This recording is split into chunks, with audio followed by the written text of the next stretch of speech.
Hello everyone and welcome back to another Marvel Crisis Protocol Battle Report. Today for you we have a large 20 threat match on this forest setup again, although slightly different from last time. And it will be the Spider Foes getting prepped to go up against Amazing Spider-Man hopefully soon.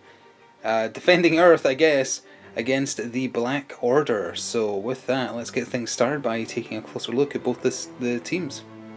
So we have 6 minis in the Spider Foes side, which is very, very rare for Crisis Protocol. So Spider Foes, of course, being led by Norman Osborn, the Green Goblin, and joined by a bunch of the new miniatures that have been released. So we have Mysterio over here, he can cause problems, set traps and whatnot. We have Carnage, who's a glass cannon against everything except physical damage. Punisher's helping out, I guess, because he just hates Thanos, because his hatred for Thanos is what makes him become Cosmic Rider. Doc Ock, just to fill out the roster, and then the Lizard, who's a bit tanky but does lack the ability to draw aggro. And their tactics cards are the Grand Illusion, Carnage Rules, Sinister Traps, which does not require Kraven to be in the list to use, just has to be Spider Foes, Monkey Brain is Lizard Home, and Neogenic Recombinator. So even in a 20 threat match, it's still just 4 miniatures in the Black Order crew being led by the Mad Titan himself, Thanos, Proxima Midnight, Corvus Glaive, and Ebony Maw. But Thanos is equipped with 2 Infinity Stones. He has the Reality Gem and the Power Gem, so he can count a skull as a crit in his defenses and dodges, and he generates extra power. So in total he's generating 4 power because he gets 1 standard, 2 for the 2 Infinity Stones he's equipped with, and then the Power Gem gives him an additional 1 over that as well. So he is going to be just generating power and handing out death decrees left, right and centre is the plan. Their tactics cards: Power of the Cosmos, Mothership, Blood to Spare, All You've Got, and Shh. And here are the 2 missions. 17 threat secure, Infinity Formula goes missing, so that's the 4 serum canisters, 1 VP for every one you're securing, and in the power phase you gain 1 extra power. The actual threat value being played is the Extraction, which is the Kree Power Core, always a favourite. So there's 3 rubble piles, one of them is the Power Core. If you're holding the Power Core, you can only move once in a turn, and if you don't attack in your turn, you suffer 1 damage at the end of your activation.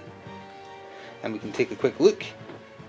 There's 1, 2, 3, 4 Infinity Formulas, and 1 rubble pile, 2 rubble pile, 3 rubble pile down the middle. We'll be back at deployment. So here we are at deployment. The Black Order are on your right, the Spider Foes on your left. The Black Order is taking first activation unless they opt to pass, because they do obviously have 2 less than the Spider Foes. And there is a pre-game, well, sort of pre-game card being played. The Sinister Traps is being played. It gets played in the first power phase, and it's a Spider Foes reactive. Any allied character can play this during the first power phase. Choose an objective token the first time any character, so on either side, ends a movement within 2 of it. You roll 5 dice and they take 1 damage for every hit, crit and wild. It's pretty nasty. If the character did suffer damage, it is also pushed small. And it's being played on this serum right here. So we're just going to leave that card kind of there to remember. So it's anytime anyone stops within 2 of it after a move. So even if somehow Corvus was within 2 to start with, that wouldn't matter. He has to end a move within 2. So with that, let's see if the Black Order do go first or if they pass.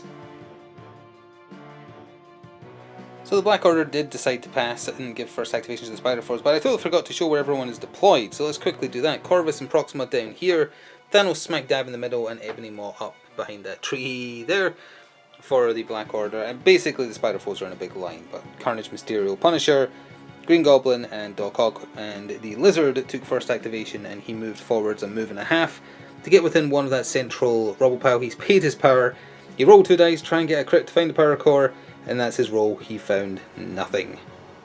Sensing an opportunity, Thanos already activated. He moved up, but just, not even a full medium move, he moved up just enough that the Lizard was within 3 of his blast. Energy Blast, Cosmic Blast, whatever it's called, 5 energy, but he sunk 3 power into it, which you can do, that's the maximum you can put in to make it an 8 energy against Lizard's 3 defense. It did 4 damage, but the Lizard has Thick Hide, which means he reduces damage received by 1 to a minimum of 1. So he took 3 damage. He does have Healing Factor 1, but that obviously will not matter now because you have to activate first for it to kick in. So Thanos did a little bit of damage, didn't play the objective, just went to do some damage to the poor Lizard man. Green Goblin was next up and he copied the Lizard. He did a move and a bit in order to get to that central rubble pile. He paid his 1 power to try and find the Kree, not the Power Core, And that's his roll right there. He did not find it. Corvus Glaive activated, and his first move did take him within 2 of the trapped objective. This is the roll, so 5 dice, crits, hits and wilds deal damage. Thankfully for him, there was only 1 hit, so he took 1 damage from that. He ignored the objective though and kept moving, a half move, to try and find the forever cursed Kree power core. There's his roll, no crits. So he didn't find it, he wasted his power, and he took 1 damage from setting off the traps. He set them off because Proxima has less health. Mysterio activated for the Spider Foes after that, and he has a lot of nice and fun tricks and whatnot up his sleeve, but when it comes to moving, that's his downside. He moves small, so he just used his double movement to get him onto this Infinity Formula, couldn't get anywhere closer, and also attack. Proxima activated and only used 1 of her activations because she moves long, so that was more than enough to claim the previously trapped serum back there. She has range 3 on her spear throw. That's not enough to hit Mysterio where he is, so she can't do anything else, and she wants to secure at least some points in Battle Round 1. So yeah, she's just staying there with an unused action.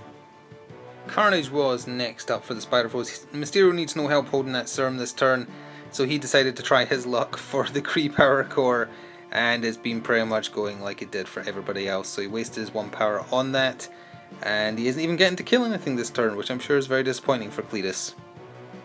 Creepy old Ebony Maw was last up for the Black Order. He hovered forwards just a little bit over there, so he is claiming that Infinity Formula, no one to attack, and decided not to risk trying to surge through one of those, insert bad words here, rubble piles. Again, going for an end of turn 1 scramble, Doc Ock just moved up and also is claiming the Infinity Formula on this side of a table for his team. The final activation for Battle Round 1 was Frank Castle, the Punisher. He medium moved to roughly there, and then medium moved around the tree there, thinking that Doc Ock probably will need a bit of backup against old Ebony Maw, but is not claiming anything. So yeah, that does take us to the scoring already for Battle Round 1. So at the end of Battle Round 1, the Kree Power Core curse has continued in earnest, with no one being able to find it, so there is no points scored from that at all.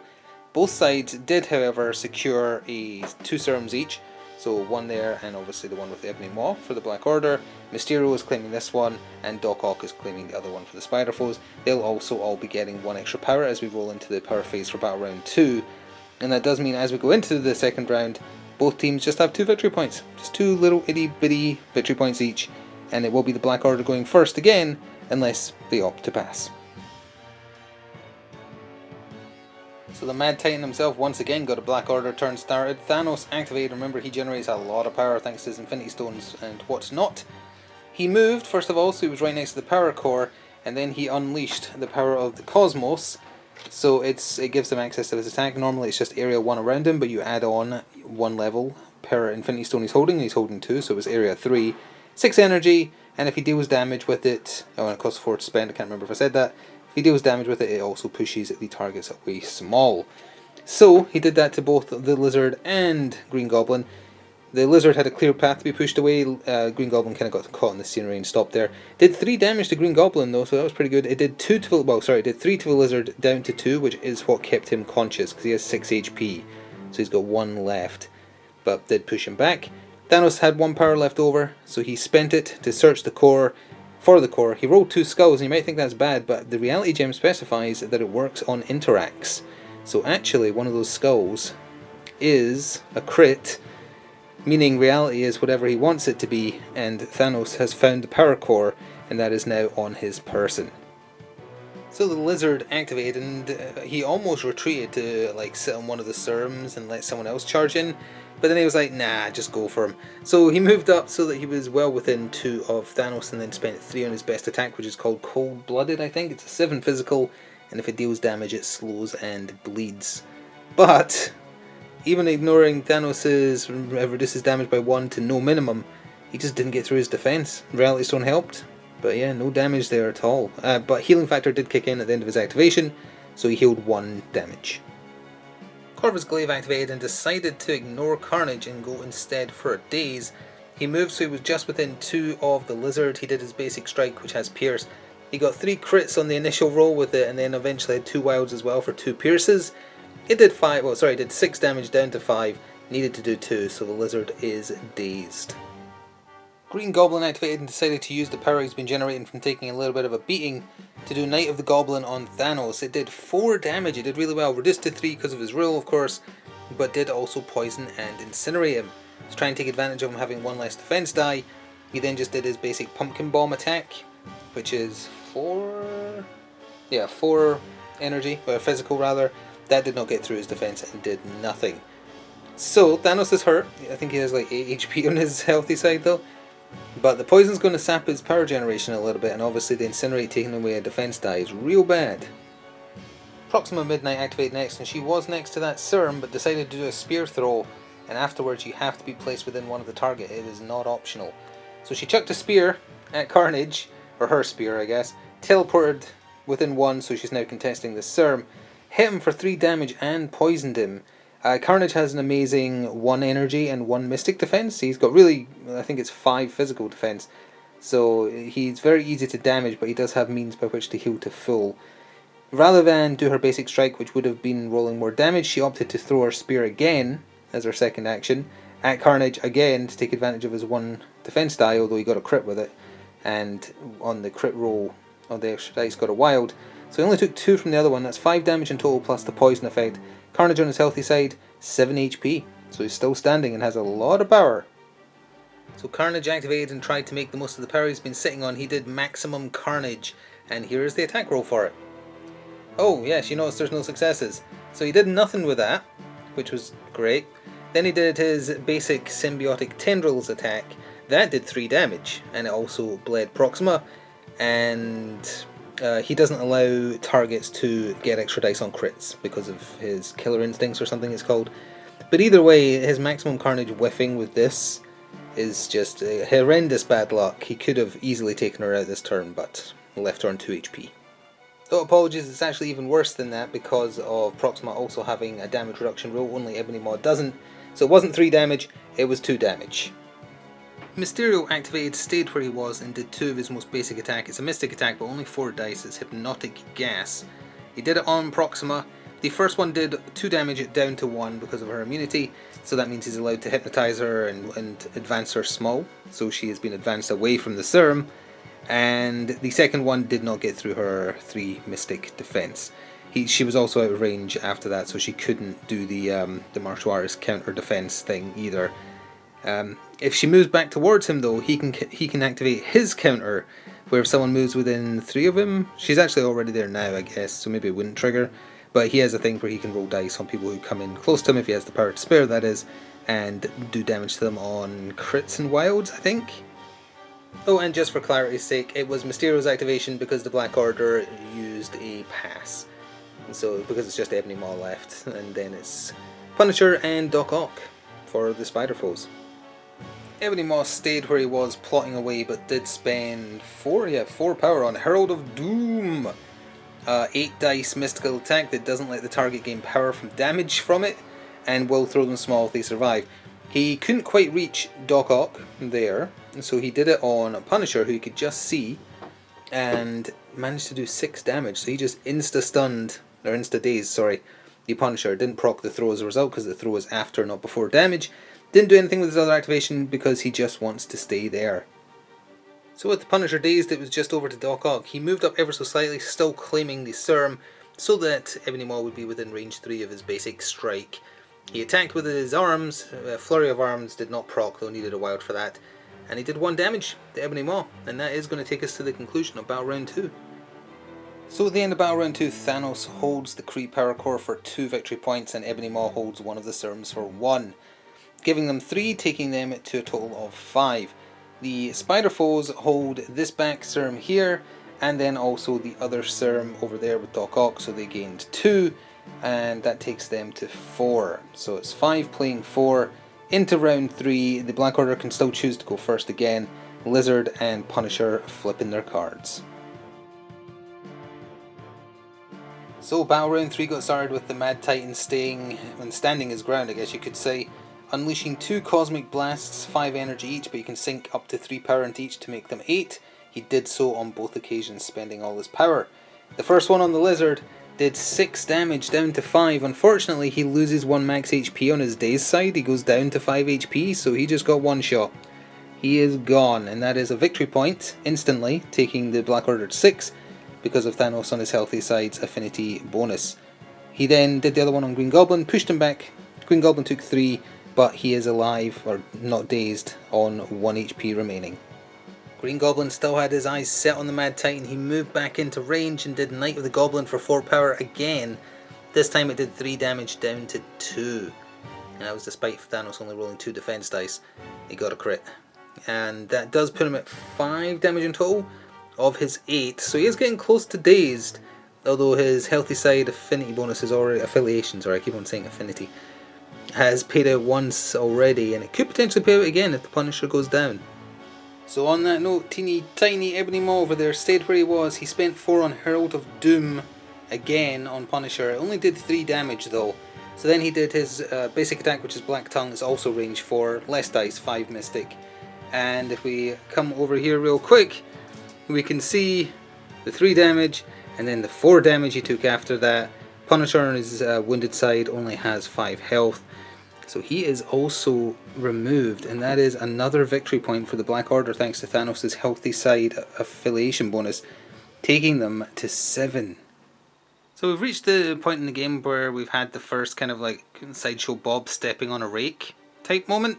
Carnage activated. He did a basic symbiotic tendrils on Proxima here with the hopes of taking her out, because then he had the power to spend to get full health. He not only didn't do any damage, she, because he was within 2, spent power on the martial artist, so you roll 5 dice.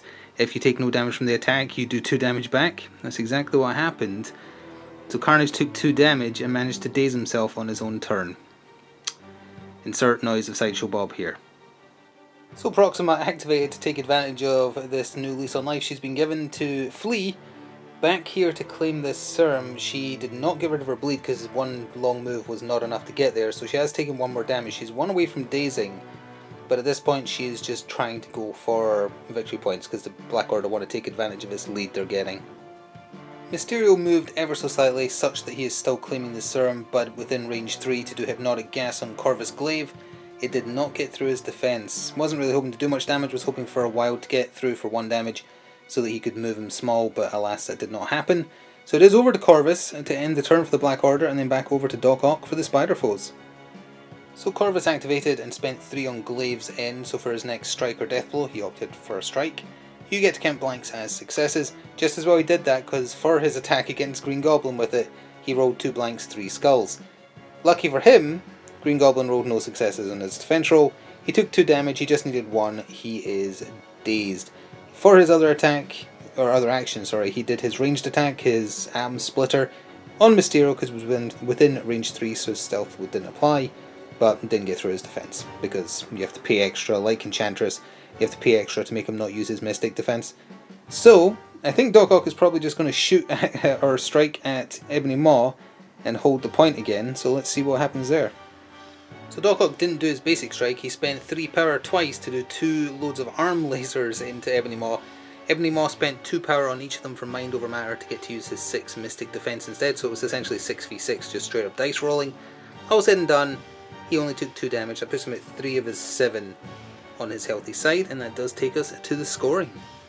So at the end of Battle Round 3, the Spider Foes got very unlucky there, and Thanos' refusal to die has also been a bit of a thorn in their side. Thanos still holds the power core and he attacks, so no negatives. That gives 2. They took out 2 of the team, the opposing team, for 2 victory points in total there, and they hold 2 serum. So they gained 6 that turn, putting them at 11 of the 16 required to win. They're still getting first activation as we go into Battle Round 4 as well. The Spider Foes got 2 more points for holding, Mysterio holding the serum here, Doc Ock still holding the back serum there, putting them at 6. So they've got a lot of catching up to do as we go into Battle Round 4. Yet another turn means yet another Thanos going first activation, and seeing Green Goblin get off the ground, dazed, unable to live with his failure, bringing him right back to him, Thanos sunk 3 power into a Cosmic Blast and did 5 damage. That takes out Green Goblin.